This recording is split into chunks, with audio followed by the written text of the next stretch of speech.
Ladies and gentlemen, and people of unspecified gender, it's finally time. Next week, we finally get to go into what is my most anticipated chapter of, I think, the entire series, honestly. Capture the Flag. Connor, are you as excited as I am? I'm so excited. I wrote "Let's fucking go" in all caps That's under the right. chapter title for chapter 8. Yes, absolutely.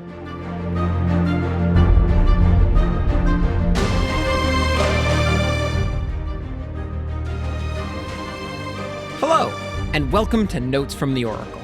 I'm Connor, and together with Jack, my co-host from Cabin 6, we're going beyond Half-Blood Hill to take a closer look at the electrifying mythology of Percy Jackson and the Olympians, Book 1, The Lightning Thief. Chapter 8. We capture a flag. Oh man, we made it there, Jack. We made it. Mama, we made it. We're finally here. Did you This enjoy it? chapter, dude, I really liked this chapter. I'm glad. I had so much fun with this one, so I'm glad that you also did. It's interesting, and we'll jump more into it once we get by this, quick kind of overview. I loved it for reasons that I wasn't necessarily expecting. In my memory, which again is super spotty, I haven't read this in quite some time. I remember the actual capture the flag being longer. Like I thought it was the whole chapter. But it's And like it's super only short. half. Yeah, it's half if that. Like it is pretty brisk. It doesn't stick around all that long.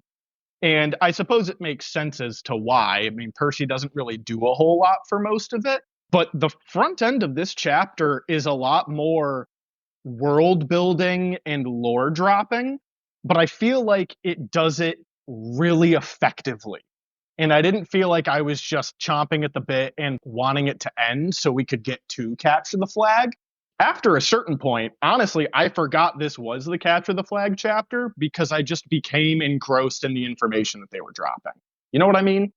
I do. It really endears you to the characters, and then the capture the flag to me feels like this perfect little action cherry on top of the rest of a really great chapter that just Yeah. gets you more and more excited to keep reading the book. I Yes. I knew the capture the flag was really short, and I knew that every time I read this chapter, I love it. And I do think it's one of those things where I don't quite put together like what is it about it? And then you go and you read it and you hear him and Grover just like Percy and Grover just shooting the shit and enjoying each other's company. It's so It good. It's has so pleasant. everything. This It does. chapter literally has everything that I love about Percy Jackson condensed into like 20 pages. Yeah. And they're a good So 20 let's pages. it's a good 20 pages, and I think we both have a lot to say. So let's jump into it. So we start the chapter off. Percy's saying that he's getting settled into his routine. It's been first few days here at Camp Half Blood. He is starting to really dive into the camp activities. He's learning ancient Greek, which apparently is fairly easy for him, or at the very least is not as difficult as it should be. I think he says it's no harder than English, which I'm pretty sure he's not great at. So he might not actually be that great at ancient Greek either, but he's not doing as terrible as you would have expected. Better than you or I would. I Correct. think Yeah, well, maybe better than you. I feel like I'd pick it up pretty fast, but that's neither here nor there. And we also find that Percy is kind of ass with most things at this point. They're running him through all of the basic activities that he'll have to keep doing at Camp Half-Blood, but really the ones that would maybe help figure out who his godly parent is. So he tries to do stuff with archery and is horrible. Not even just like not good at it. He is a danger with a bow and arrow in all to of the those worst around him. ways. Yes. Yep. He isn't good at foot racing, which is a weird thing to be bad at because it's not necessarily like, oh, he's slow, like he's getting dusted. But he's also, it feels a little unfair getting dusted by like nature spirits, which I would just assume are pretty fast by respect of they're running through the woods and they also are the woods. So he might And be our a little bit hard on himself there. and our magic, yeah. It does. I do love the line though. They were being nice to him. Oh, we've had centuries of practice running away from lovesick gods. But still, it was a little humiliating to be slower than a tree. Which, Percy, when you contextualize it like that, fair. I would also kind of beat myself up over that. We also learn that wrestling, definitely not his strong suit. He is not a big, bulky guy, and he is getting manhandled by Clarice, who is just whispering threats as she is pinning him. Yeah. So things are off to a pretty rocky start. And who thought that letting Clarice do anything involving Percy and any form of even mild physical violence was smart? I mean, there's something to be said about pressure making diamonds.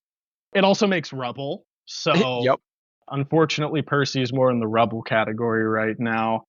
The other thing that kind of stuck out to me was, and I know why Rick did this just narratively, show all the ways that Percy isn't great before we get to the spot where it's like, ooh, this is what he's good at. But Chiron knows that Percy can wield a sword. He has a natural instinct with it. We saw that at the Met. We know that Percy has, again, that killer instinct when it came to fighting the Minotaur, which I guess maybe every demigod has, but it seems it's implied, if not outright explicitly stated, that what Percy did was extraordinary even by demigod standards. So why wouldn't you start him off with sword fighting? That kind of seems like a no-brainer. I also was looking through this, and one, you're totally right. I don't feel like they do anything that pertains to like Zeus in particular. So if you go through the list of activities they went through, they line up pretty closely with the list of Olympians that are male, because we know that his godly parent is a male. Yes. So we have immediately foot racing, that checks off Hermes, bow and arrow, that checks off Apollo. He does mention later on that he is spending time with plants and stuff, and he doesn't have Dionysus's way with plants or Hephaestus's skill with metalwork. So we've knocked out those 4, which only leaves 2. And you guys tested him at canoeing, because that's what happens next. They're like, I really excelled at canoeing, which like, yeah, but it's not very subtle, heroic. Rick. Why wasn't, yeah, I'm with you. Why wasn't that the first thing you're like, okay, he's clearly big 3. So why shouldn't the first 2 things we do be put him in a boat and maybe throw him off the top of the climbing wall? Or let's cover it all in one. Let's throw him off the top of the climbing wall into some water, and then we'll just figure out which one hurts and which one doesn't. I agree. And again, I know why they did it for dramatic reveal purposes, but it did just strike me as like, I feel like we're kind of doing things backwards right now. Again, not a huge deal, but it also, throughout all of this, I was also thinking like, did everybody just forget about the bathroom? And I know, I think we talked about this last episode where like maybe people thought, oh, well, you know, it was being embellished or it wasn't exactly what happened. He didn't like control the water and people might be trying to scrutinize. But it's a summer camp filled with kids who understand that magic and gods are real. Why wouldn't they just come to the conclusion, holy shit, this guy is from a water-based god? I, in particular, really enjoyed that you do go from that paragraph where it's the only thing I really excelled at was canoeing. And then the next paragraph is, I knew the senior campers and counselors were watching me trying to decide who my dad was, but they weren't having an easy time of it. It's like, dude, tell me that the kid what else would it be? that has magic water powers and can boat really well, you can't figure that out? Again, I feel like we've talked about this a bit in prior chapters, so I won't like belabor the point, but maybe they're thinking like, oh, well, if this kid was big 3, all of the satyrs would smell it. Because they even talk about in this chapter, and I'm jumping ahead a little, but they talk about how the big 3 are like pungent. They stank. They are stinky, stinky. And Grover's basically like, well, if you were like, oh, don't get it in your head, Percy. Like, if you were that special, like, we'd know. So maybe there's like, oh, well, that's the first litmus test that he failed. We would know immediately if he was big 3 because all of the fucking detectors that we have, the living, breathing big 3 detectors, are saying that that's not the case. I guess Gabe really is that stinky. Maybe. It really lingers. However, we move on. Percy, even though he sucks at most things, does enjoy camp. And I love, again, we get more of these descriptions of camp and why Percy is coming to and will continue to love camp and fight for camp, which is I got used to the morning fog over the beat and the smell of hot strawberry fields in the afternoon, even the weird noises of monsters in the woods at night. I liked camp. And he's talking, he's making these connections. He's eating dinner with the cabin 11 members and getting used to the ritual of scraping his meal into the fire, and is trying to reach out for this connection to whoever his dad is. He just Yeah. has this kind of weird, amorphous, esoteric, warm feeling. And we get to see, even though he's only been here for a few days, he is really integrating. This is the first place that Percy feels accepted, maybe is too strong of a word at this point, but at the very least, he doesn't feel like a total freak.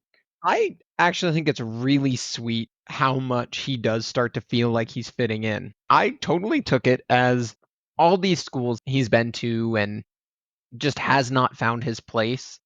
It's really enjoyable to see someone enter this sort of situation and just immediately go, I belong here. They're trying to find out maybe where I belong here, but at the very least, I am accepted and normal here, and that's what everyone's looking for: connection and meaning and placement. And it's so nice to have this moment where Percy finds that, and it's so fun, and it just brings me joy. Yeah.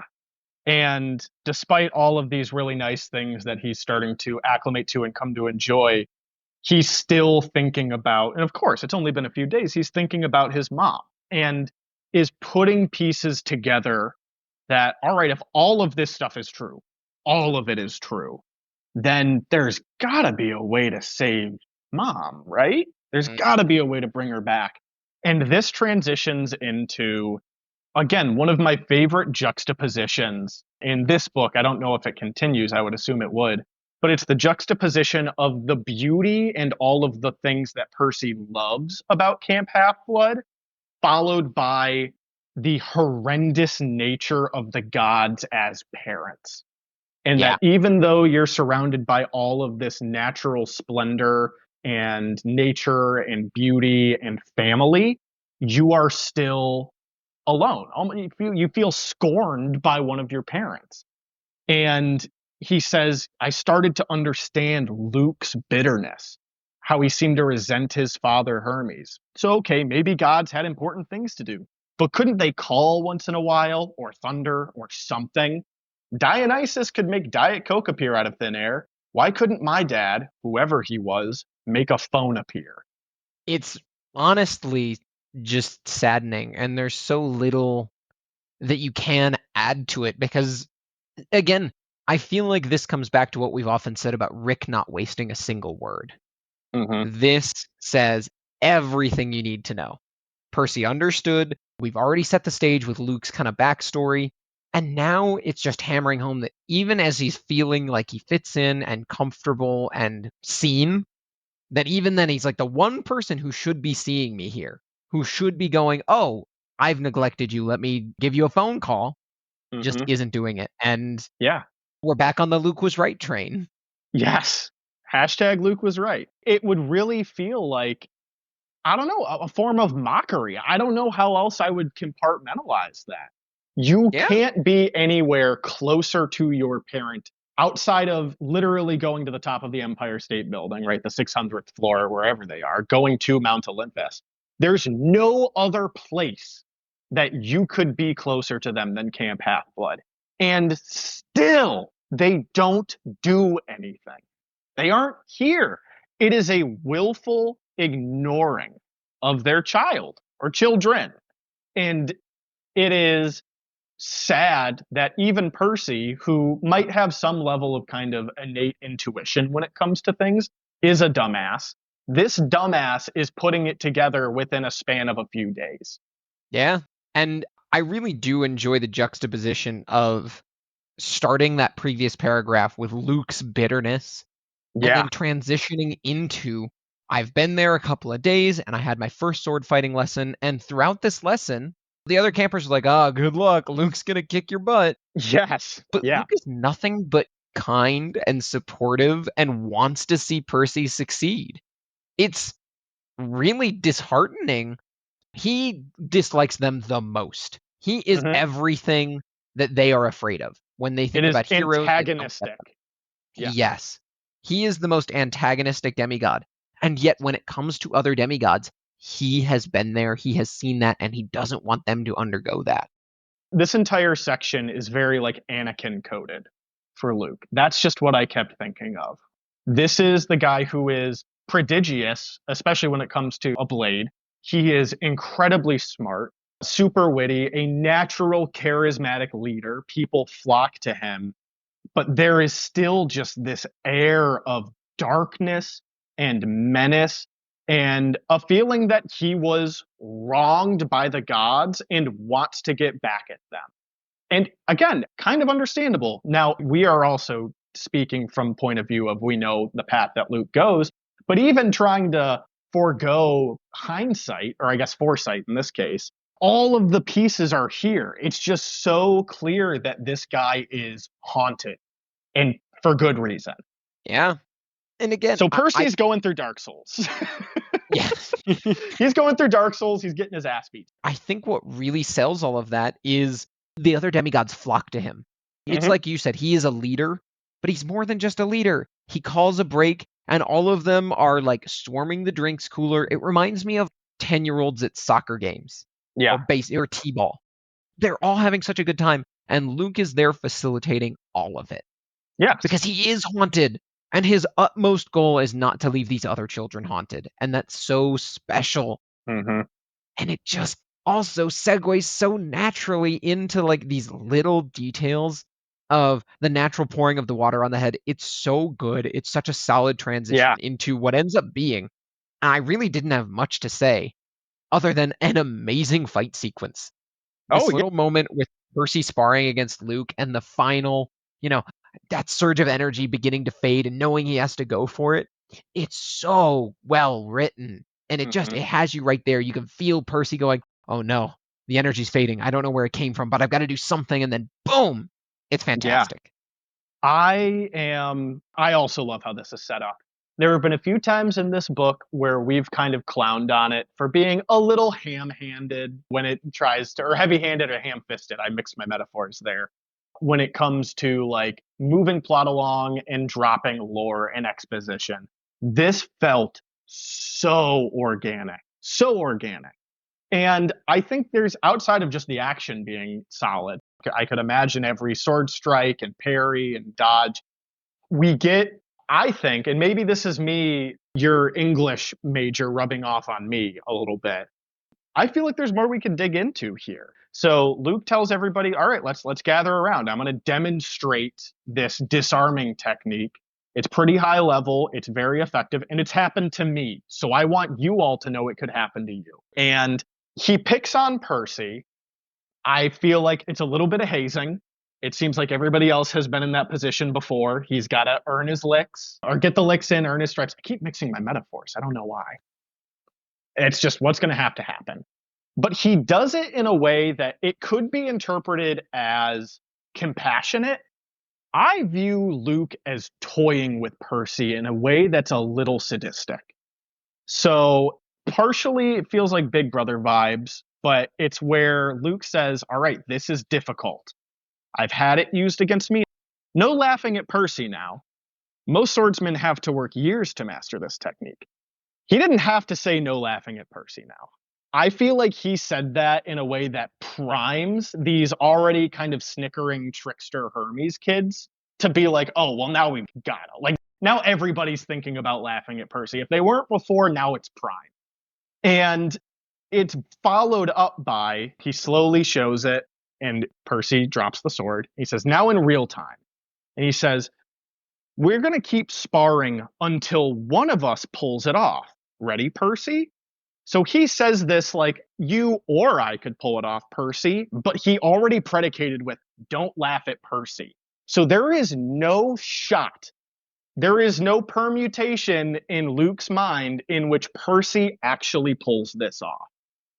I That's a feel like this really is kind of setting up Percy for failure and a little bit of like extra humiliation. And maybe this is a total reach, but do you kind of see where I'm coming from? no, I was gonna say I think that's a really good read because when you do start looking at what he's actually saying, you're right. He's totally implying, I am going to beat you. This is what's going to Mm-hmm. happen. What I find interesting then is just if I'm fully getting into the idea of Rick when he writes, he is putting things here intentionally. And suddenly, the way that Luke narrows his eyes and starts to press with more force, he's testing Percy. If everyone's right Mm-hmm. and Percy is potentially a big 3 contender, then that Mm-hmm. means that Luke is most certainly going to come up against him. No matter how much he likes this kid now, Yeah. if he ends up being a child of Poseidon, Zeus, or Hades, he is going to be a danger to Luke's mission. And Mm-hmm. so when you put all of that in context, I absolutely think you're correct. Luke is gauging, what do I have to do to beat you? Somebody's used this against me, and now I'm going to use it against you just to like test out, where do you fall against me, a master swordsman? And I think that that moment where Luke was too stunned to speak is maybe even that little bit of, oh, you're going to give me a real challenge. Like fear. Yeah. You are endangering my mission. And then he goes back to that trickster, Hermie attitude. He breaks into the grin, perhaps even forcefully. Mm-hmm. Show me that again.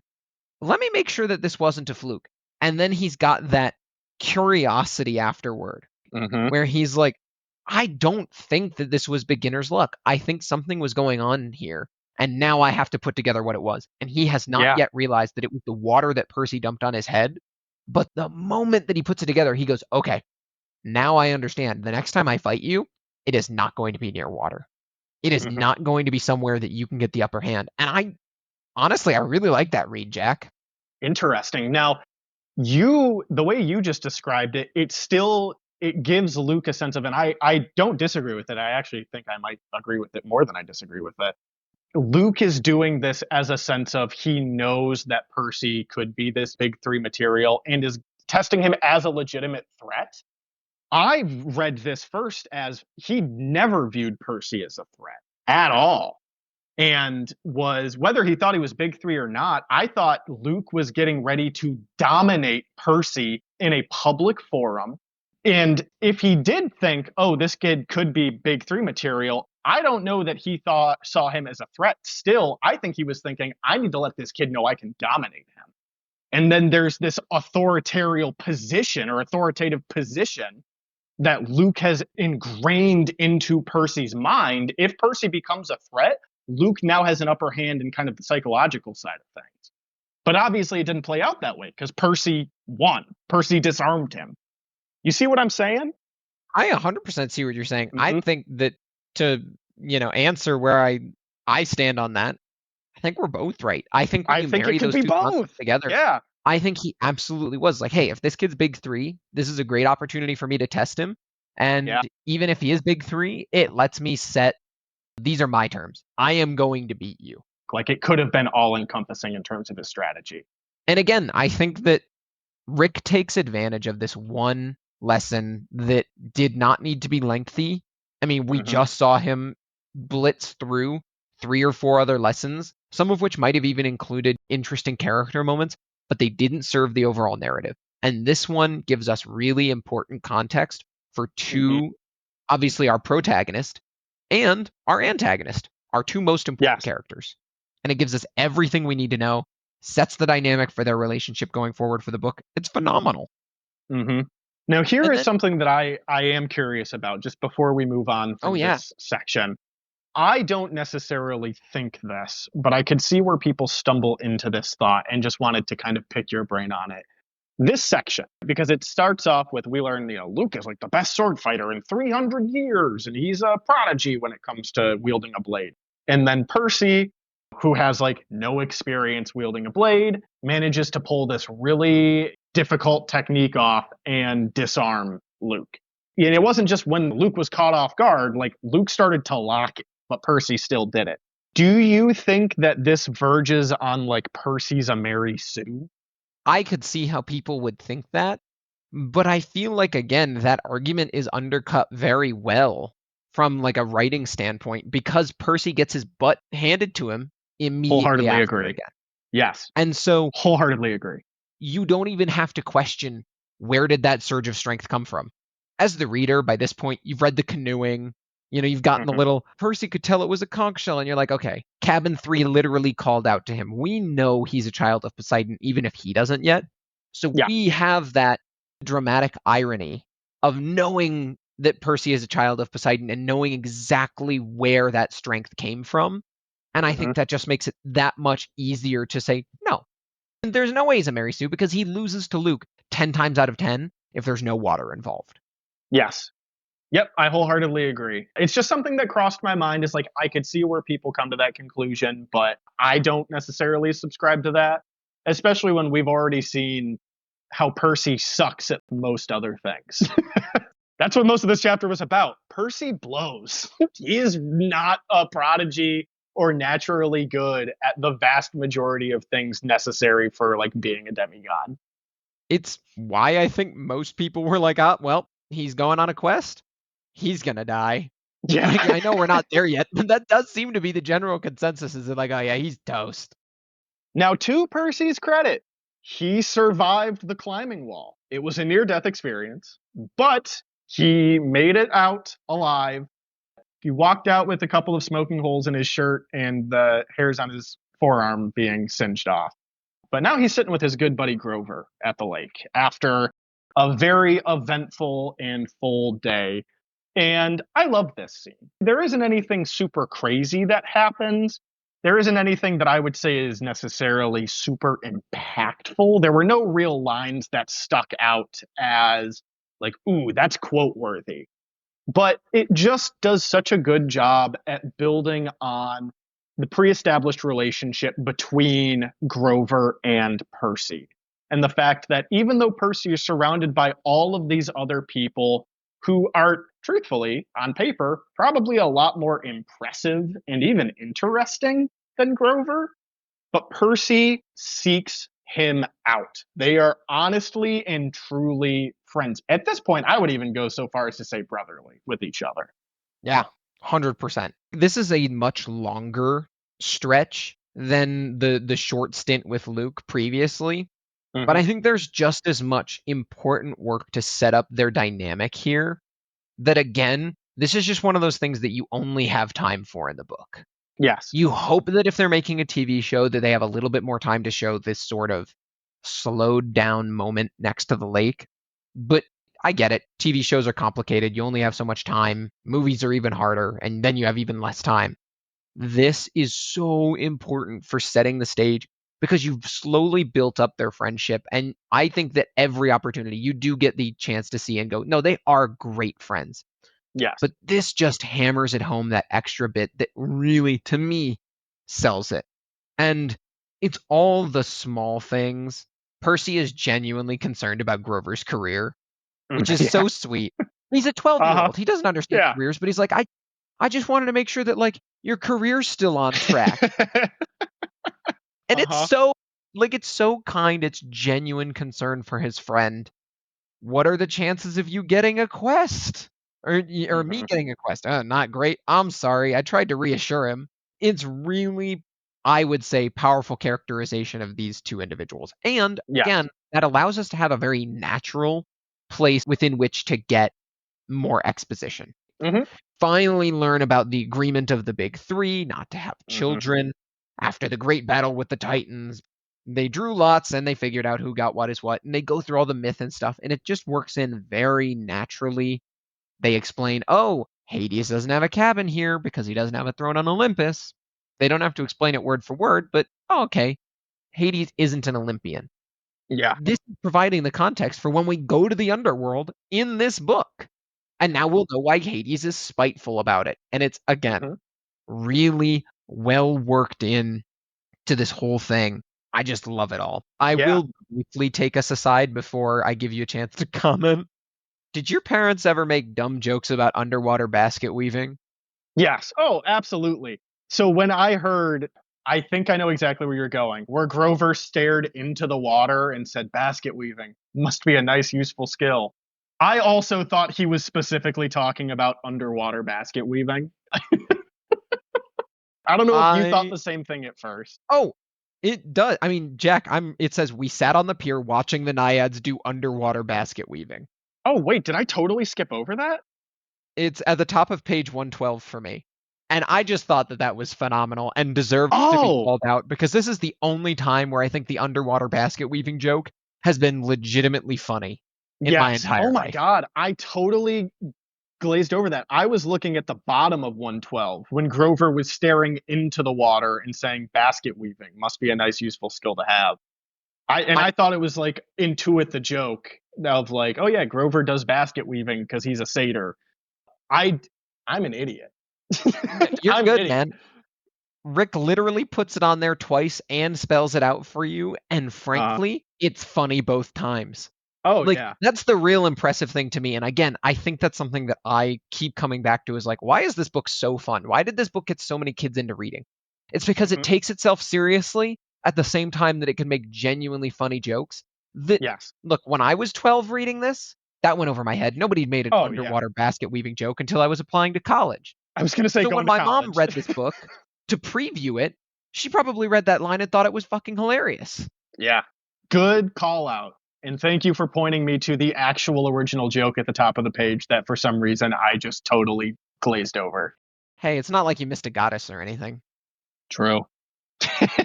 Yeah, what kind of dumbass would do that? I don't know. Probably somebody This with no attention span. probably couldn't be either of us though. This is also obligatory mention of names have power, except they mention literally all of the big gods and goddesses within the span of like a page and a half. Hold on. Uh, And Kronos.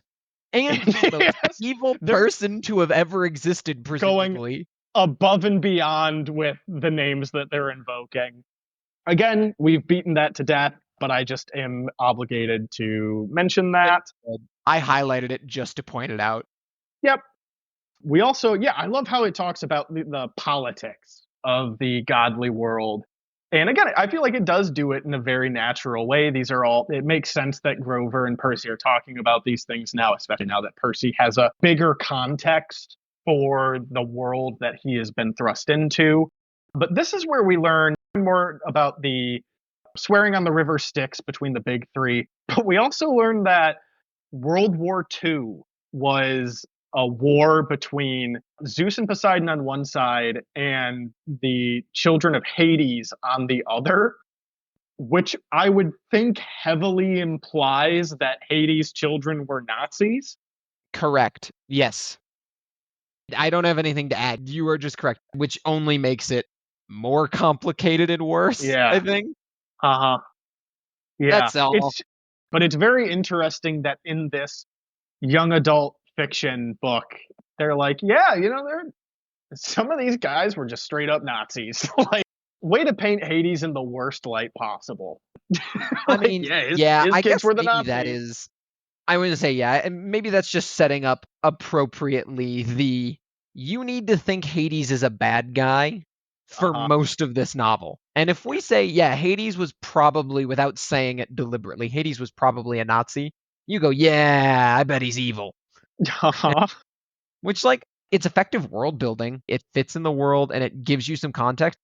That aside, we learn about this big three, no more kids, but Zeus just can't keep his dick out of the honeypot. And you know what? If I saw this TV starlet with big fluffy 80s hair, I get it. I get it, Zeus. There's something about that big 80s do that just makes a man act up. So he gets a pass in my book. I'm glad that he gets a pass in your book. I take it you don't agree. I don't think that the 80s were peak fashion or anything. I don't think they were bad either, but I know little to nothing about fashion, so I will neglect to comment any further. I Hmm. will say that no matter which way you look at it, it's really setting Thalia off for a miserable start Oh, to her yeah. existence. The gods suck. Lest you forget, they are the Yep. fucking worst.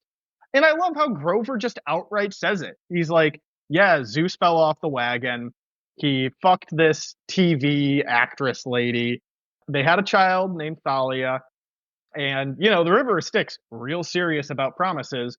But Zeus gets off easy because he's an immortal. So, a terrible fate is going to befall his daughter, and befall it did, where she basically has to do her last stand atop Half Blood Hill.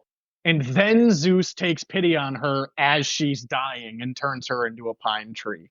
Fuck all that noise. God, what a fucking prick. Ugh. It really is one of those things that just sticks with you. And Percy's immediate reaction of that isn't fair. Yeah. It wasn't her fault. And Grover is like, I can't really speak out. He knows Percy's right, but Yes. what could a single satyr do against gods? I think it is prescient that we are seeing that in this book, gods, people in power, the rules just don't apply. Just don't. They say they do. It's this whole song and dance of, oh, well, yeah, it's all equal, right? There's all this power swearing on the river Styx. It's supposed to be this grand thing. But like we see in the real world, not true. Doesn't apply to the most powerful. Doesn't have to. It's all just a song and dance to make sure people don't get up in arms like Luke. I do love that, again, and I call Percy a dumbass, and I mean that lovingly.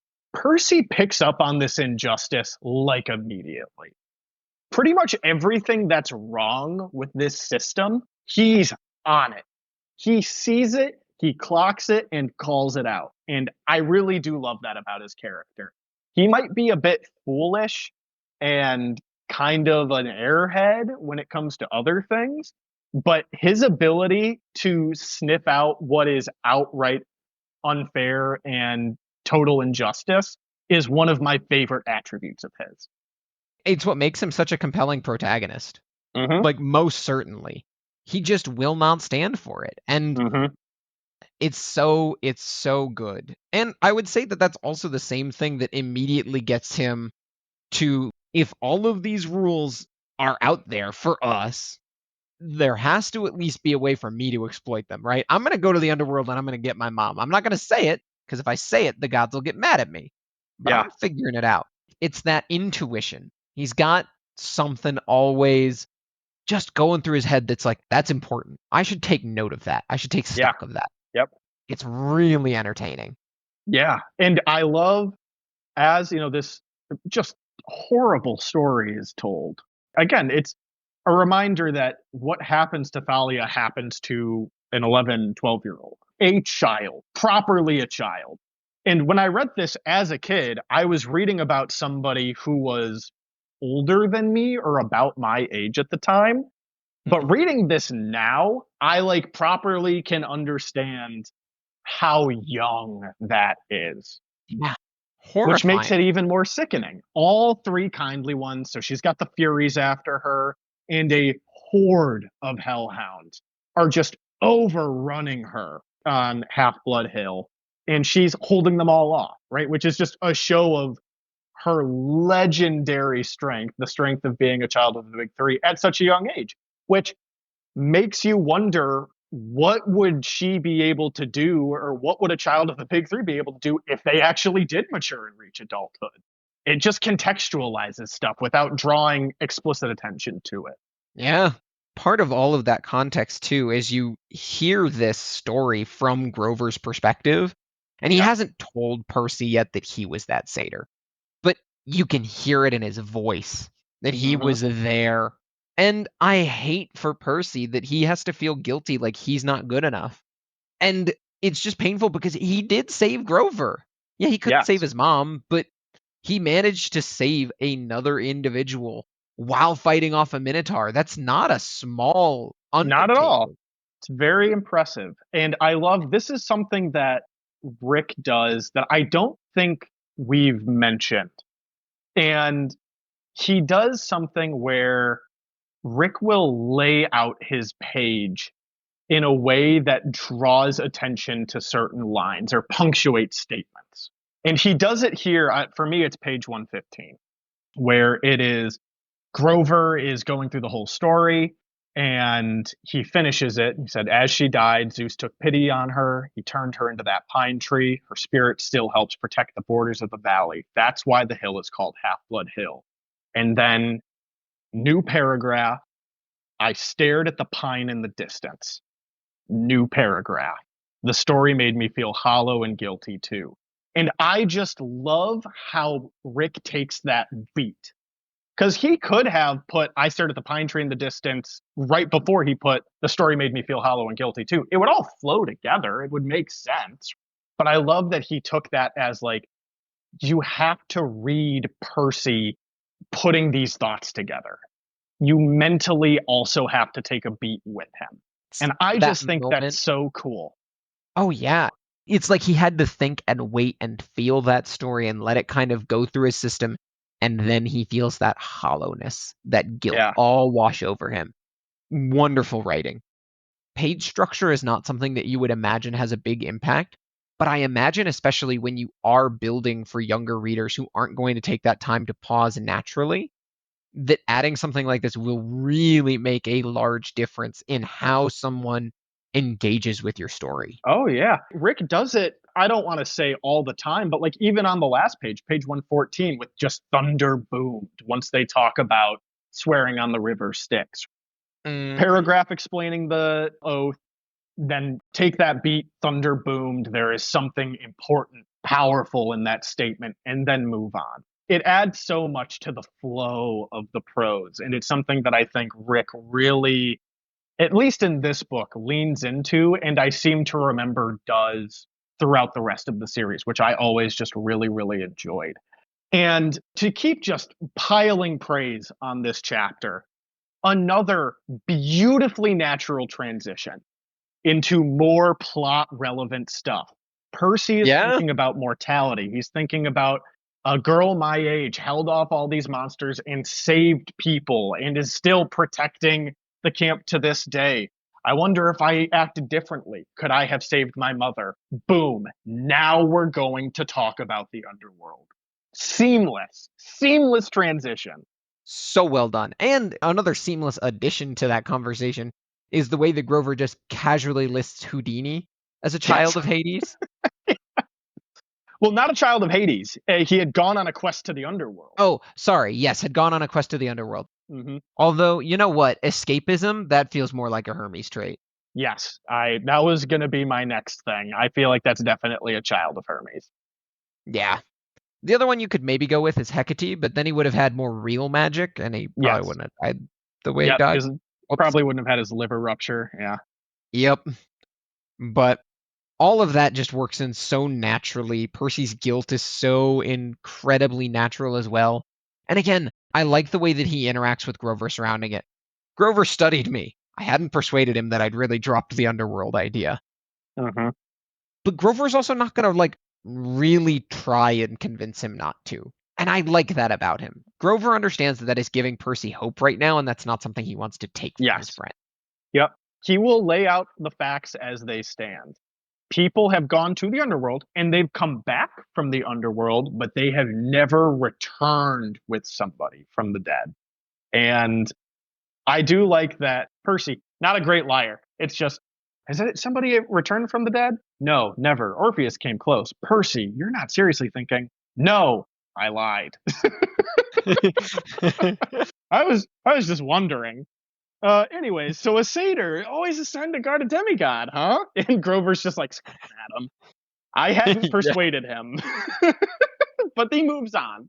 He moves it's so on. good. Their It's dynamic a is cute gold. interaction. It's such a cute interaction. And again, it's a I would say another good transition into we learn more about satyrs and what they do. We learn about again this very strong aura that children of the big three can have. And this is where Percy starts toying around with the idea of like, well, you found me. Chiron had said that I might be special. And Grover looks like, uh-oh. Like, I love it. Grover looked as if I just led him into a trap. And he did. Percy did. Yep. He just rhetorically put him into a cage and said, so what? So what am I, Grover? What do you think I am, buddy? And Grover's response is like, oh, like, listen, dude, let's say you were. Not saying you aren't, but if you were, you would never be allowed on a quest anyways. So like you can either be a child of the big three, keep dreaming about that, or dream about going on a quest. You can't have them both. They're mutually exclusive. And then he says, yeah, you're probably a child of Hermes. or maybe even one of the minor gods, like Nemesis, the god of revenge. And that could just be like a little throwaway thing. But I do love that he's like, yeah, Hermes, you know, god of thieves and tricksters, or Nemesis, because you are a spiteful, scorn filled man, You Percy. are filled with bloodlust, young Yes, child. and revenge and rage. So yeah, Nemesis would make sense. Because like what a weird god to just pull out of nowhere. I actually had been thinking about that, and I think I know why. Why is that? It is because all of the times that Grover has seen Percy's powers work to their strongest extent so far, it's been in retribution. If he's heard Yes. about the toilet incident, it's in retribution.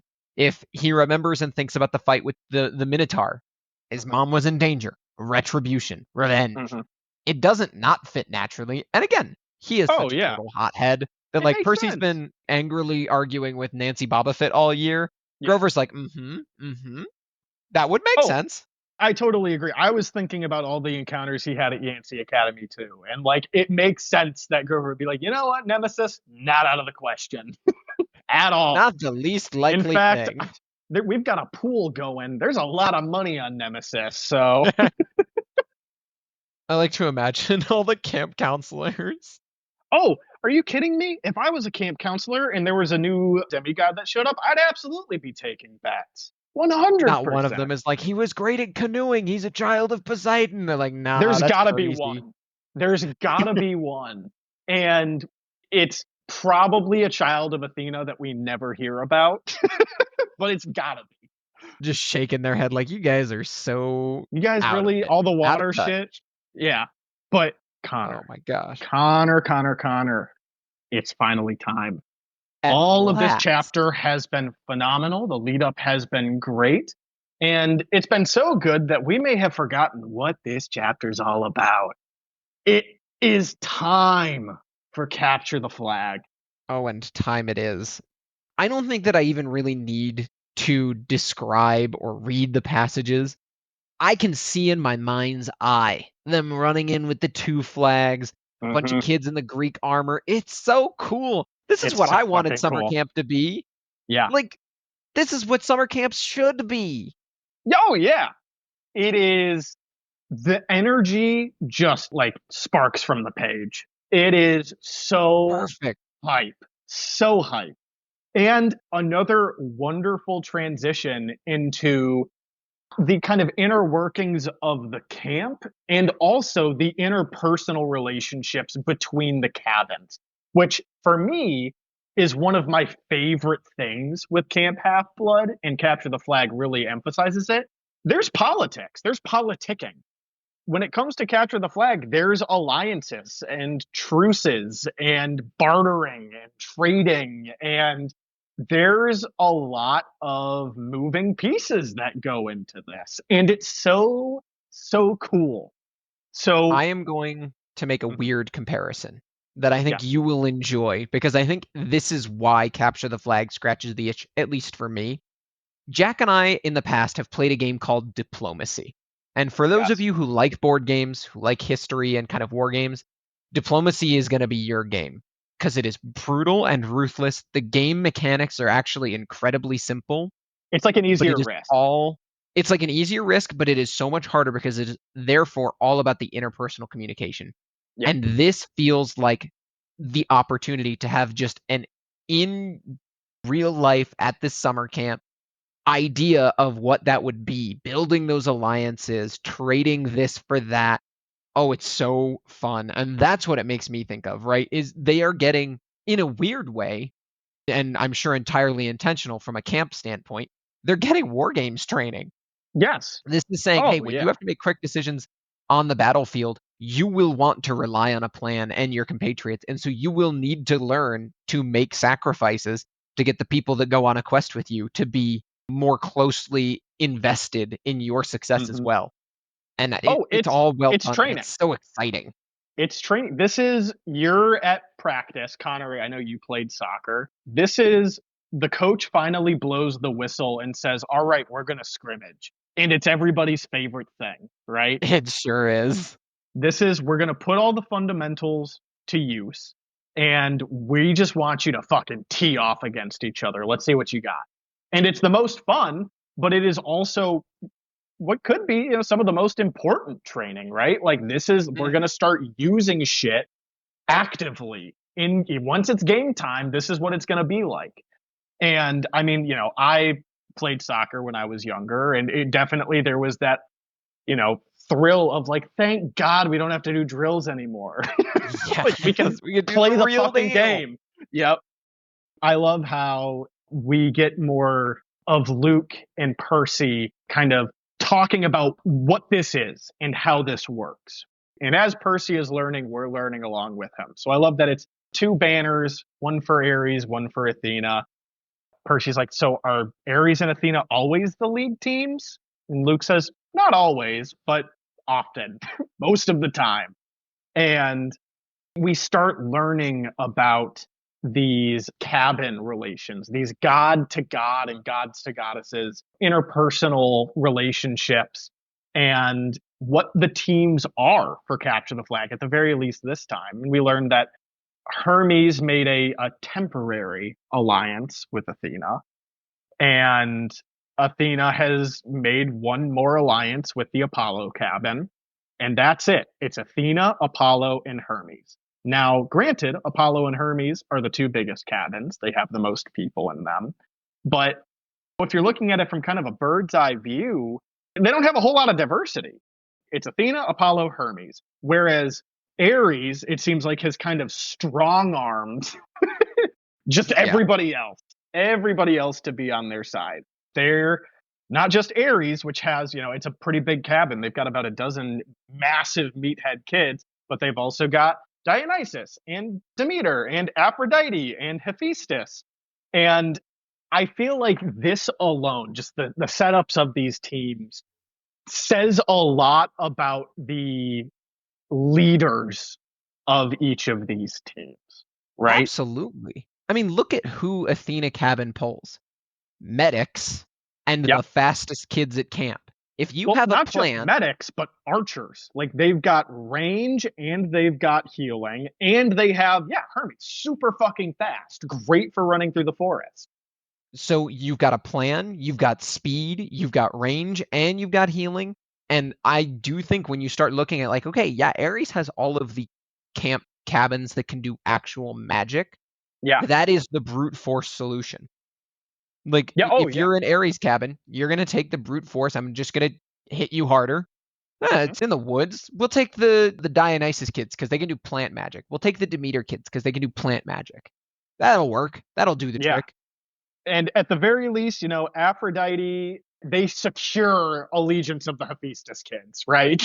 Like Aphrodite and Hephaestus probably going to go together no matter what. And hey, you could always use more bodies.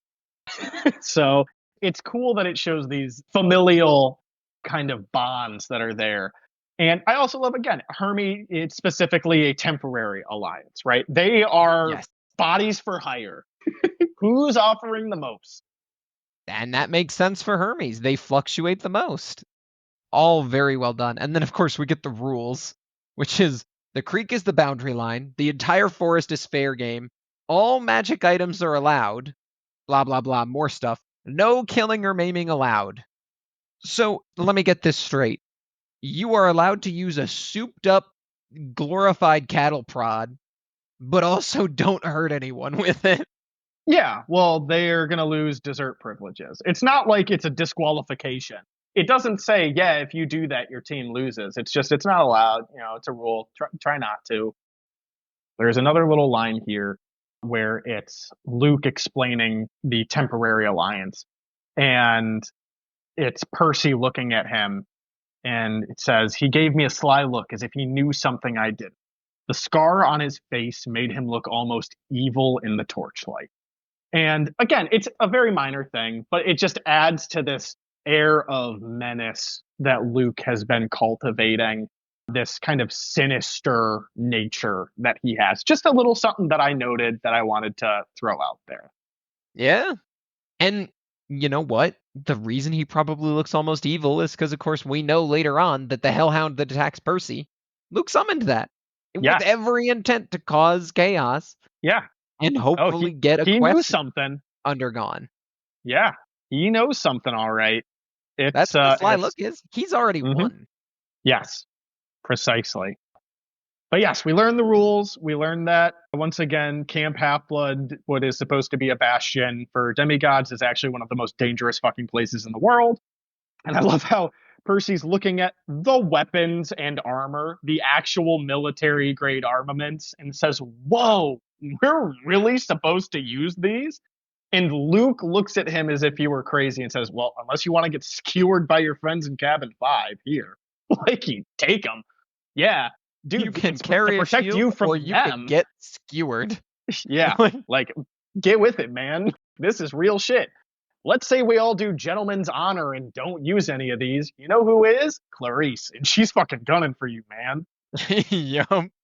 And that's what we get. We get Annabeth giving the plan, and Jack, feel Mm-hmm. free to slow me down at any point here. But realistically, I was just really enjoying the chapter. Percy is given his assignment. He's going to be on border patrol, which is by the creek. For me, Yes. I immediately, my mind is going, Annabeth has put it together. She's like, Yep. put that kid by the water. Duh. Athena always has a plan. Athena always has a plan. And of course, that rhetoric being just repeated multiple times throughout this chapter is what at least gives me the feeling that she 100% knows. She's like, Big Three, I saw the toilet thing. Mm-hmm. Mm-hmm. So You're going by the she creek. doesn't actually, which is surprising. I think she had an idea. I think she was She going does. through she was just kind of testing through stuff. But she specifically, and we'll get to it. I don't want to skip, ahead, jump around too much. But she says something along the lines of like, "I thought it was Zeus. Oh no, it's Poseidon. This is so much worse." I did also catch that. And I was trying to rationalize it. And honestly, the best I could do, Jack, was maybe she's got some Athena intuition that goes beyond her actual thought process. Mhm. Or maybe she was just like, maybe it's Zeus, but weirdly you have some sort of storm power that's water related. Yeah, I think you know what we'll put a pin in that. When we get to that section, we can talk about maybe what was going through her head because I have thoughts as well, but I don't want to get us We will. too off track. Percy But sees yes, people running and jumping through the woods after the conch horn blows and the fighting all starts. But then, lo and behold, it's exactly who you think it is, rocking up to cream the punk. that's right. Which, what a great phrase. Cream the punk. I mean, Not it's one of those great out things of where context, but not great out of context, but it does sound like exactly what someone from Aries Cabin would say. Oh, 100%. In this, for the next like page and a half, I basically I highlighted pretty much everything. It was just like, this is great. This is all just really fun action. Yeah. And for those of you who are not reading along, which I assume is probably most people at home, you're just enjoying the podcast.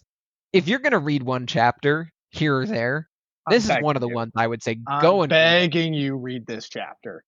Just pick it up, go to chapter 8, and enjoy yourself. This is fun. This fight scene Mm-hmm. with Clarice is fun. I like the moment when all of a sudden he stumbles into the water and the other guys are like, oh, wait a minute. Maybe I don't want to pick this fight. And it's like, yeah, you don't. Mm-hmm. You don't want to mess with this kid.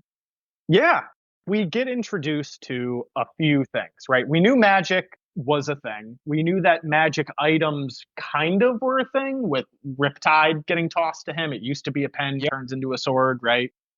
But now we get to see this is the first time we see properly, I think, a magic item. And Chiron even says like magic items are allowed. And so that sets up for people are going to be whipping out all their goodies. Annabeth at one point, Percy's like, "Hey, you got something I could use?" And she reaches for her baseball cap just to make sure she still has it. And this is where I just love you get to see all the fun sides of the Yeah. magic, right? The magic items are some of the coolest, most fun parts of the Percy Jackson series. I love how they are representative of their like patron god. I love how they are meant to accentuate the character that they're given to. And I just love that Clarice, this bully, right, this psycho, has earned enough favor with Ares that she has gained an item from him, right? This is a gift from her father. And it's cruel. It fits It's her a fucking personality. taser spear. It's straightforward, but it's a cool item. And I do like that these items get worked very naturally into the story, right? When Annabeth will eventually appear from nowhere pulling the hat off her head, you just go, oh, yeah, of course she has an invisibility hat. That's really Yep. cool. Move on. Yeah. Thanks, magic item. I will say, I did at one point also mention that I just love the magic in any universe, but I like the small things of magic. When Yeah. Luke says, this is a bit earlier, or rather, Percy asks, so if another cabin captures one, what do you, repaint the flag? And Luke just grins and says, first we have to get one. You'll Yeah. see. And it's like, oh, because you know that it just changes when he gets over the creek with it. And it's so, I love magic. I love Yes. magic that is fun for the sake of being joyous and fun. Mm-hmm. Yeah, dude. It's just a blast. And again, you learn a bit more. If it wasn't abundantly clear that people from Ares' cabin are sick in the head, I I love that Percy's getting his fucking teeth kicked in, and it doesn't matter if he blocks. The electricity is coursing through his shield and his armor, and he is getting electrocuted. And he's still trying to fight back. He's not a Yeah. pushover. And Clarice is just he's kind of like little brothering. I'm like, oh wow, I'm really scared of this guy, real scared. And he says, come on, the flag is that way. And he says, I wanted to sound angry, but I don't know that it came out that way. And I love this. Yeah, one of her siblings said. But see, we don't care about the flag. We care about a guy who made our cabin look stupid. And he just says, you do that without my help. It probably wasn't the smartest thing to say. But I love that Percy Ares' isn't. cabin is like, it's not about winning. It's about sending a message. They're like, It I don't is. care if we lose. We want to kick the shit out of you. And this is a perfect excuse to beat the absolute tar out of you. It's awesome. And he's like, yeah, all I got to do is lose my dessert privilege. I'm kicking this kid across the curb. He fucking cuts across his Shoulder. arm. He slices open his arm. Shoulder. Yeah, and Percy says, no maiming. He goes, oops, guess I lost my dessert privilege, which is not concerned. Not concerned, also cold. That guy, honestly, kind of fucking cool. Hate to say it. That's a good line. Yeah, really, I don't have much more to add until it finally resolves. Percy, of course, stumbles into the water, and all of a sudden he's got them on their back feet, right? Yeah. And I love the moment where ugly number 4 didn't look really anxious to attack, but Clarice kept coming. Mm-hmm. And so it's like, even the other ones are starting to get it figured out, but Clarice is too infuriated by him to let it go. Dude, they're witnessing a healing factor in real time. They're fighting Wolverine at this point. That is what is running through their mind. Wow, and their first instinct wasn't to run away. These guys need to read more comic books, but they probably don't do much reading of any kind. And I love that Clarice charges headfirst. How admirable, how brave, how stupid. And Percy kicking it into high gear, smacked her in between the eyes with the butt of his sword, sends her stumbling back out of the creek. And as he's doing this, right, he's beating back Clarice. The plan has gone into effect all in the background. We didn't know what was happening. The Athena cabin, the Apollo kids, and everybody, they're starting to run across, and you hear whoops and hollers of elation. And it's all coming into, all the pieces are falling into place. And Athena cabin, specifically Annabeth's plan, works. And they make it across the creek with the Ares cabin banner into friendly territory. Everybody explodes into cheers, and we see the red banner shimmer and turn to silver. The boar and spear being replaced with a huge caduceus, the symbol of Cabin 11. So fun. What more do you need? Close your book, had your fun, I'm done. It's perfect. Yeah. And we see again, how in a camp of heroes, Luke is a folk hero. He's the one, he carries the flag across. It turns into his cabin's symbol and colors. People lift him up and are, carrying him from out of the woods.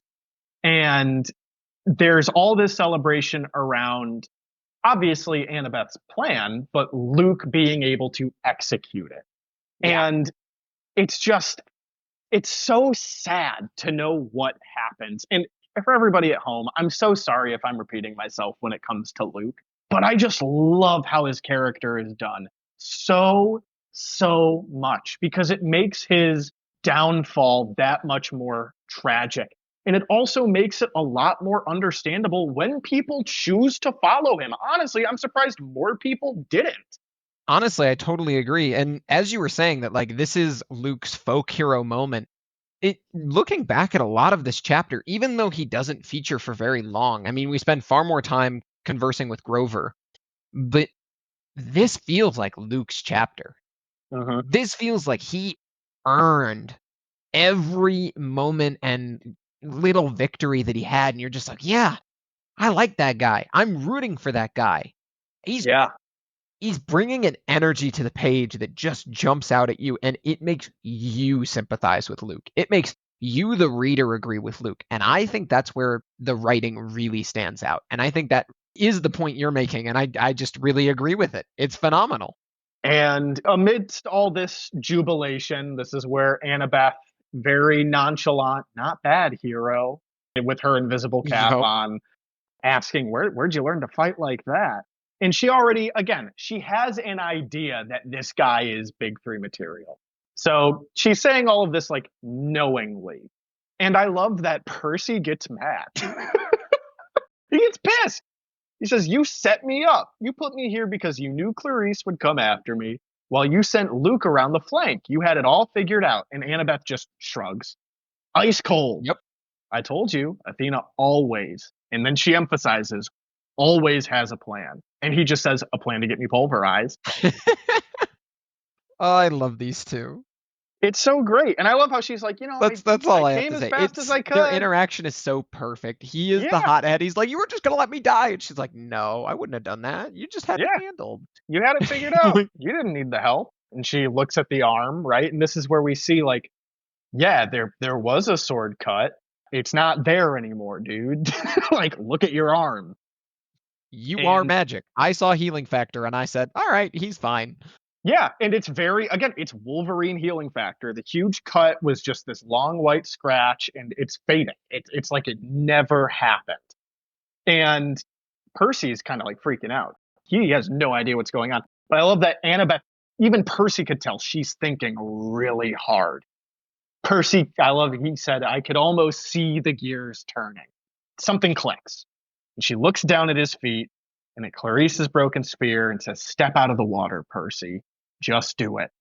And as soon as he steps out of the water, he just, all the adrenaline fades, arms go numb. That boost that he had just totally disappears. And it's at that exact moment that I love Annabeth. She goes, "Oh, Styx, this is not good. I assumed it would be Zeus." And so she's already made this connection. She's putting everything together. Now there's that pin, Connor. There's that pin that we put in there. I found the pin.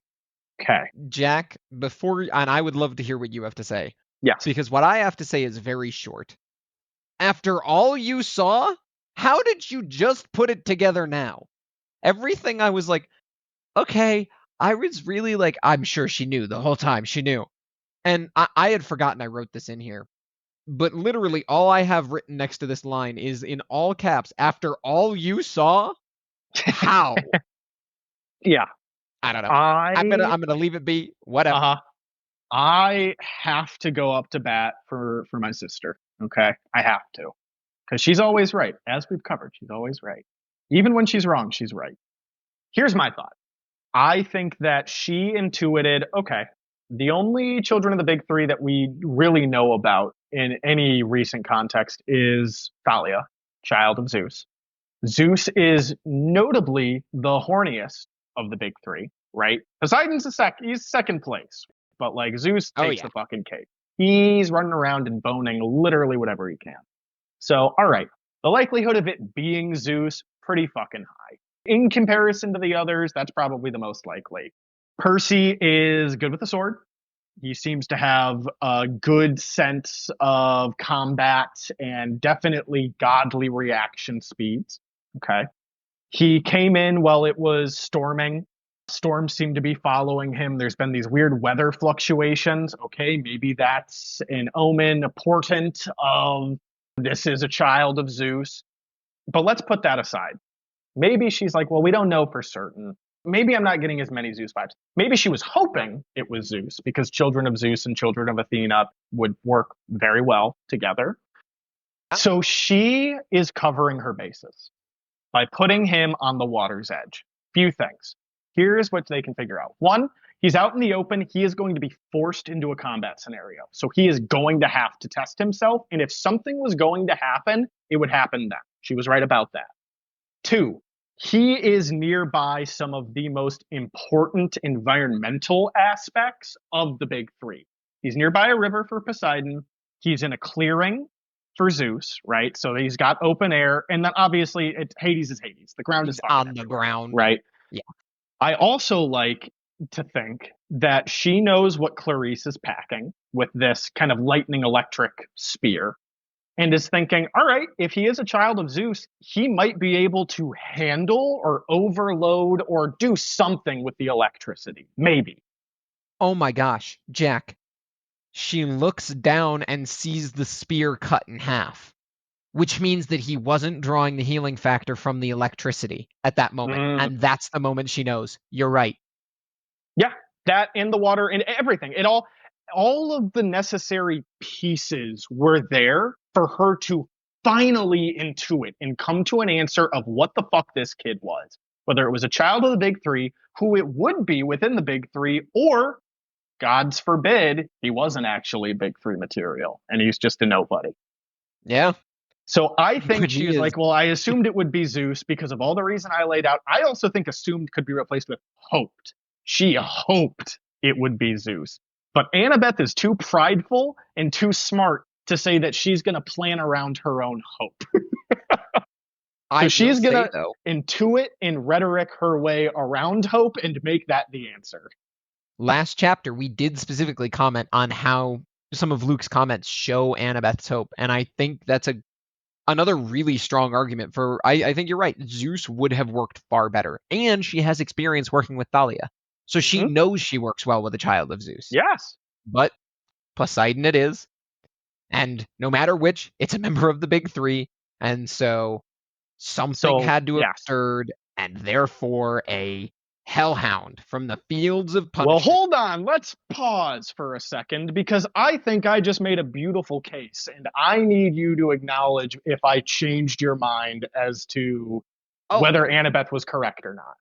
Absolutely. That's all I needed. Given. That's why I moved on. I was like, no, you convinced me. It was implied, but I needed an explicit admission.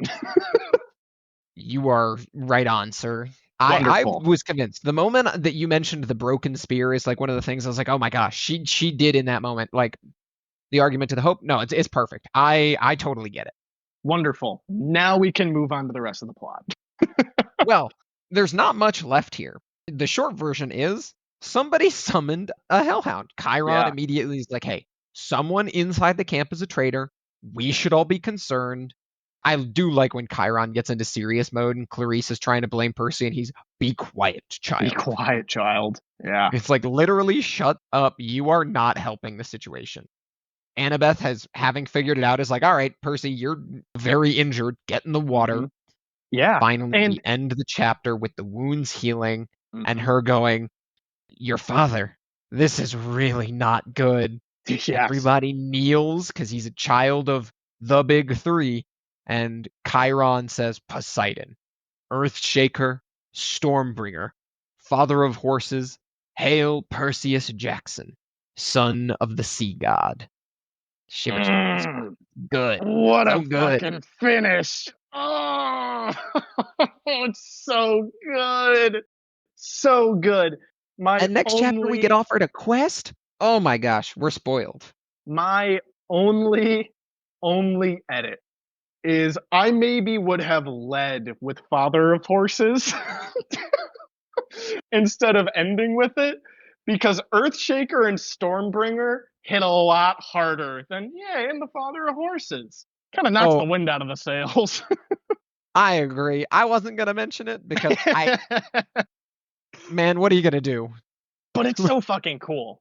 All those titles, It's so well done. you know me very well, Connor. I'm a man, I love a good listing of titles. And these are good ones. These are really good ones. These are good titles. Connor, we did it.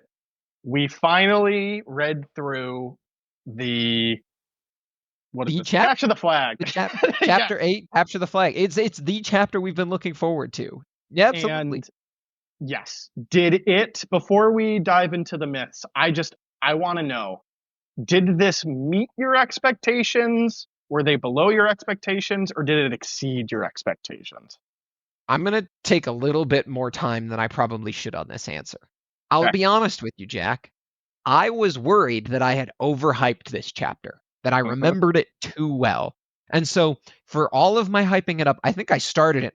I was a little worried, I was a little skeptical, and every page I turned, it got better and better. I think that for all of the hype I gave it, this chapter exceeded my expectations. I think it has been my favorite one we've read so far, and it just reminds me, not that I even needed reminding, of everything I love about the series, the book, the characters.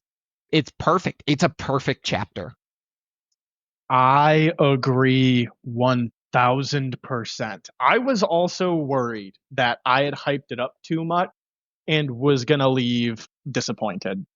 But this chapter is, I don't think it's my favorite. It is the best chapter that we have read thus far. And I am curious if it will be dethroned, because I'll be this keeping is an eye out so for it. fucking good. It's jam packed, but it doesn't feel rushed, and it doesn't feel like it's too much. It is definitely the most natural in terms of its progression. And this one left me wanting more, just more. I'm avarice. I just want more, more, more, because that's how good it was. And I didn't think it would be possible to exceed my expectations because I've blown up this chapter so much in my head, but it did it. It did it, and it did it in ways I was not expecting, with all of the world building and character interactions. And Capture the Flag, I think, was still definitely the highlight. I think it's really cool, but it Yeah. wasn't like I said this at the beginning. I didn't feel like I was like, all right, let's get through all this bullshit and then we get to Capture the Flag. No, all of it stood on its own merit, and Capture the Flag was the best part of the chapter, but not because the rest of it sucked. It was all just gold. So good. So I do have a little bit to add to that as to why I think that this chapter stands so well. And it is because this chapter itself is a complete narrative. We start at Yes. the beginning with Percy trying to find out who his godly parent is, and we go through all the trials, and at the very end, we find out not just who his godly parent is, but what that means for the stakes when he's attacked by the hellhound. It is a complete chapter, complete narrative of itself. It stands on its own. That is so, so well done. Yeah. Yep. But So Connor, it's been a long day. We won as Athena Cabin, as you as an unofficial de facto member of Cabin 6. Please come join us. We want to hear some stories, Connor. well, I have but one myth for you today, and it is a lengthy one. We are talking about hellhounds. So as we all pop a squat by the creek here, we are going to deep dive into where the hell hellhounds come from. So I'm going to walk you through my thought process, Jack, because I started with a very earnest question. It's where I always start. Where do these come from in Greek mythology? Specifically in Percy Jackson lore, we have a clear answer. They are children of Nyx and Cerberus. Yes, Night, the goddess who acts like a person, and Cerberus, a god, A dog. but by all accounts, a dog. Yes. So we're just going to gloss over that in actual Percy Jackson canon, a woman had sex with a dog, and that's how we have hellhounds. They look over the fields of punishment, and they're effectively the rank and file monster. For all intents and purposes, they're pretty big. They're described as large, black, like mastiff-style dogs with glowing red eyes, as we saw in this chapter, and sizes ranging from a grizzly bear to middle in the rhino category in terms of size, all the way up to as big as a garbage truck. So pretty diverse. Power set is pretty straightforward. They're strong, they're fast. Oh, and because they're from the underworld, they can shadow travel. That's all Percy Jackson lore, and that all Yes. makes sense. But then, what about hellhounds in Greek mythology, historically speaking? There aren't any, unless you count Cerberus. Cerberus is the single hellhound in all of Greek mythology. Just one. Well, that's odd. Why do hellhounds exist then as such a cultural phenomena? Because I don't know about you, but I know hellhounds from a lot more than just Percy Jackson. They're in the D&D Monster Manual. They're in movies. They're everywhere. I mean, they're even referenced in other modern fantasy works and other old fantasy works. Not even just fantasy works. So where does this all come from? So the next place I went is I went and looked at all of the famous hellhounds that I could get my hands on. There is, of course, Cerberus, who his earliest mentions actually come from around the 8th or 7th century BC. He's mentioned in Homer's works as well as Hesiod's work. So the Iliad, the Odyssey, Theogony. Interestingly, Homer never describes Cerberus by name. He simply calls him the Hound of Hades. And then we do have the first written record that calls him, hey, Cerberus, is from a poem probably written somewhere around 600 BC by a guy called Stesichorus, where he wrote a poem called Cerberus, presumably about Cerberus, but it's actually been lost to time. We only have the title of the poem. And that will save the rest of Cerberus for another day. That's all the context we need. He's been around for a long time. So then we've got Norse mythology. Norse mythology also has a dog that guards the gates of hell.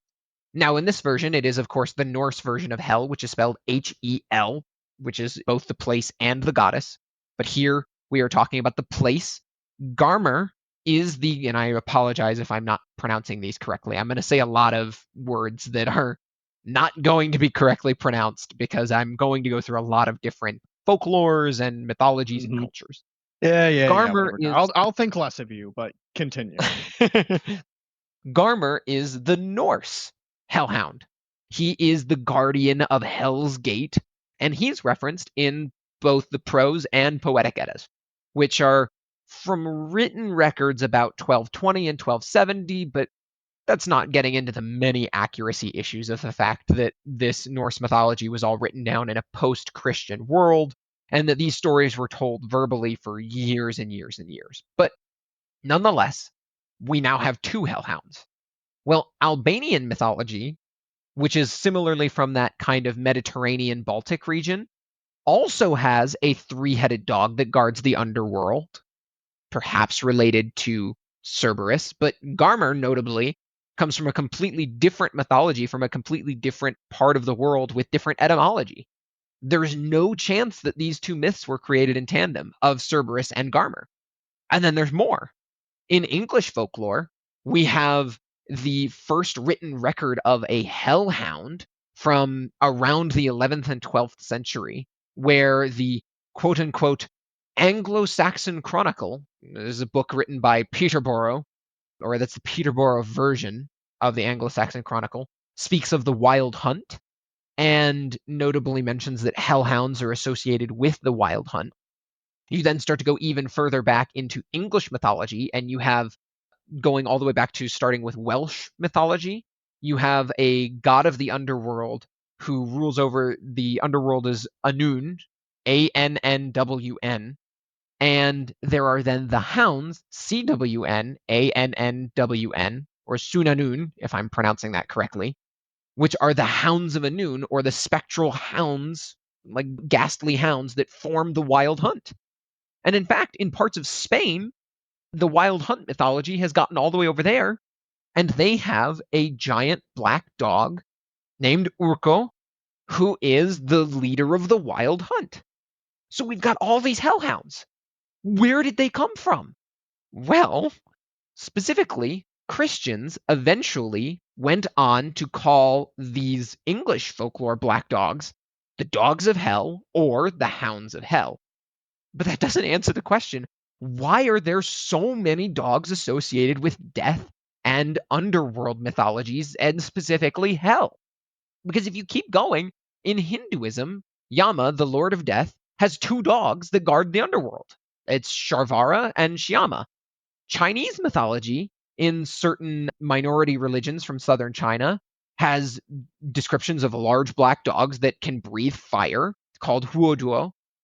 In Arabic cultures, jinns ride on dogs. It's not necessarily a negative description, but because they are associated with jinn, which are malevolent entities generally speaking, they are kind of connected with, again, evil. And here's where we're going to get our first interesting mention of something that's an important detail.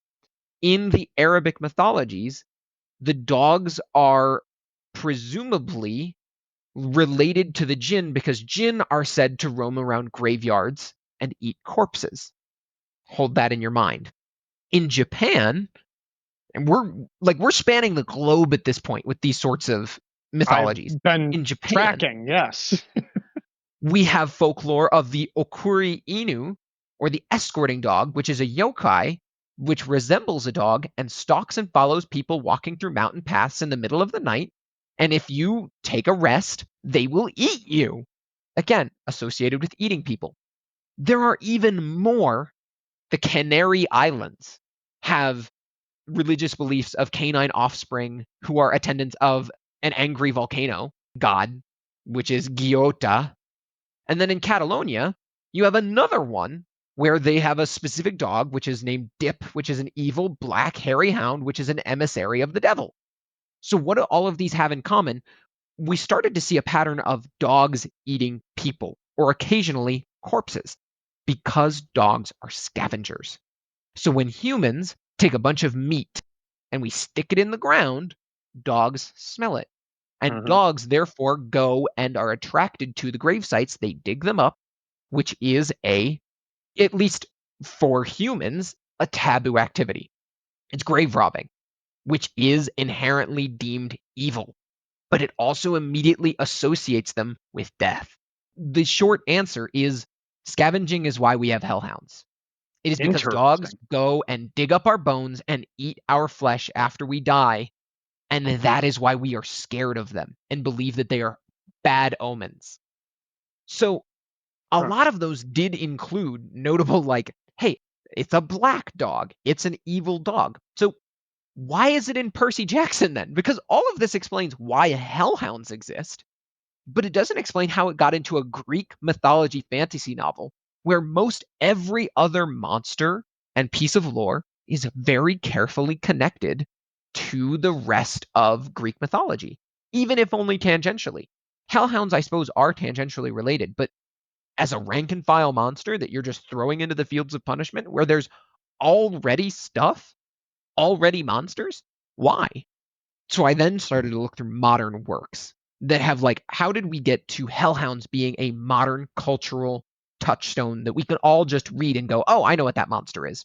Because I don't think it is unintentional that this is the second monster that we have third if you count the Fury, but like of monstrous monsters that don't talk to us. This is the second one we've come across. Right, bestial the Minotaur is in nature. Bestial, exactly. Yeah. The Minotaur is very clearly Greek, but a hellhound is very clearly fantasy, and it's very obviously evil. So we can immediately associate it and know from Rick's perspective what we are supposed to think of this creature. Not safe. And so that comes from the first modern work that we can really trace back to having a hellhound in it is Faust, like a Faustian bargain. Yeah. In the original version, in Goethe's Faust, Mephistopheles, the devil, first comes to Faust in the form of a black poodle, a black dog. Over 100 years later, it will be finally immortalized, and from here on out, it's everywhere. 100 years later, 130 years later, actually, there's this guy, you may have heard of him, Sir Arthur Conan Doyle. Yes. He writes a book called The Hound of the Baskervilles. Or Baskerville. I don't know. And that's from 1901 to 1902, because it was a serialized publication. It's the fourth Sherlock Holmes novel, and it is regarded as one of the most famous stories ever written because Sherlock dies in the third Sherlock Holmes novel. And then he comes back, and from here on out, this is like the story that people are like, this brought Sherlock back, and he has never left the cultural consciousness since. So everybody knew this story. Everybody had some context, some draw to it, and from there on out, it's history. Hellhounds appear in all sorts of media. They're in horror movies. They're in non-horror movies. They're in other completely different genres and referenced in odd places. Sure, it makes sense for the Grimm in Harry Potter to be a big black dog, but the Hellhounds exist in Ghostbusters as servants of an evil force. Mhm. Hellhounds are everywhere as a generic depiction of evil. And become we needed to ubiquitous. see and know instantly that this monster in camp was not a training monster, but that it was evil and not supposed to be there. And that is why it's a hellhound, despite hellhounds having no connection to Greek mythology outside of just Cerberus. Damn. I think he should have used the wheel snakes instead. Oh, I want those wheel snakes. God, I love those bastards. That's crazy. So that's the myth. The myth is it's not Greek at all. It's literally everything else. It's omnipresent. Everybody gets hellhounds. Mm. This was fascinating. I did not expect to be going down this rabbit hole. Originally, I was also going to very briefly talk about, like, why is Poseidon's symbol a trident? It's because he's from the fucking ocean, okay? You want that myth too? It's because he's from the water. That's it, okay? But hellhounds are so in-depth. I was stunned at how much I wanted to say about this. There are just so many cultures. I mean, I was even questioning, one of our friends has a dog named Uko. Yeah. And I texted him to be like, is this based on this? Because he's a big black dog. Turns out it's for totally different reasons, and it's entirely coincidental that that's almost the same word as Urko, who Yeah, is I the picked leader up of the on Wild that. Hunt. And I was like, did he mispronounce Uko? I was thinking the same thing. No, it's slightly different, but Hmm. it is fascinating to me that this Yeah. is such a widely accepted part of, like, human mythology. This Yeah. is the type of thing that, like, if an alien landed on Earth and was like, sum up some of your myths, this should be on it, because all people seem to just have this innate understanding of the hounds of hell. Which is so interesting when you compare that to like the idea of dog being man's best friend. Loyal, faithful companions. You raise a good point, and I apologize. I did leave out that detail, even though I did have a brief note on it, because it didn't really fit into my argument. But you'll notice that a lot of these are actually guard dogs. So in, again, Hindu mythology, there are two dogs that are the guard dogs of the underworld. Mhm. Garmer and Cerberus are both guard dogs of the underworld. So at least a few of these represent that we, even though we have this negative association, they are also honorable creatures. If hellhounds are evil, they're lawful evil. They Mhm. protect, they do their duty, and they obey their master. Right. Cerberus listens to Hades, and everything that ever references him in ancient Greek mythology always mentions that he is a loyal guard of the underworld. He is loyal to Hades.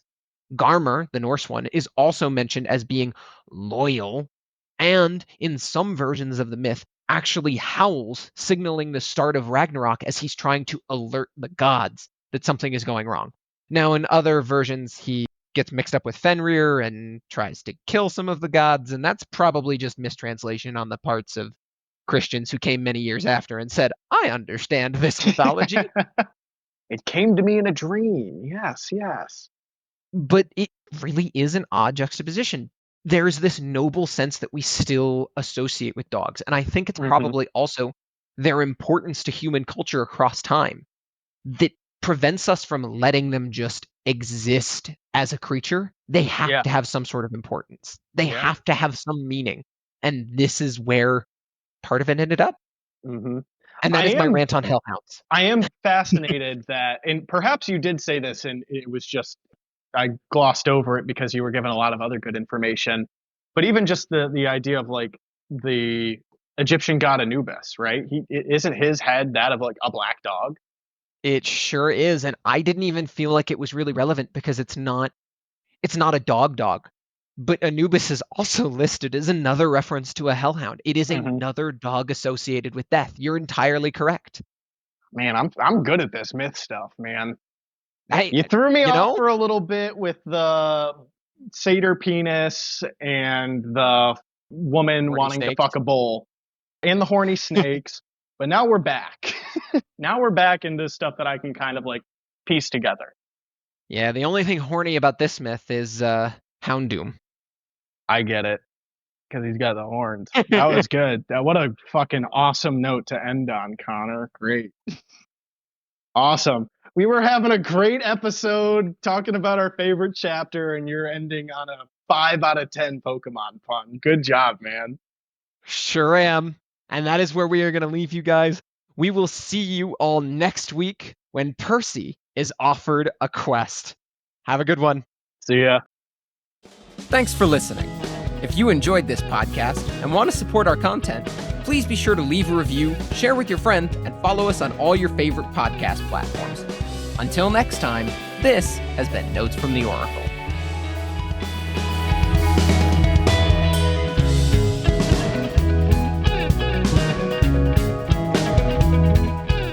Isn't that cool? That might be one of my favorite myth sections. That is really cool. That is rad. I was not sure where you were going with that at first. I was like, how are hellhounds going to be the long match? I had no idea getting into. I was like, oh, I'm sure hellhounds. I'll like look it up, and they'll be in like one story as like, oh yes, and they're the guardians of the fields of punishment. Yeah. It's like, oh, okay, that was neat. I'm glad this one guy wrote that like ages ago, and I got to recap it in 5 minutes. Oh man. And then it ended up being this like genuine deep dive where I was like, holy shit, into just human culture. Yeah, like there is something to be said for what humans have culturally manifested across existence. And yeah.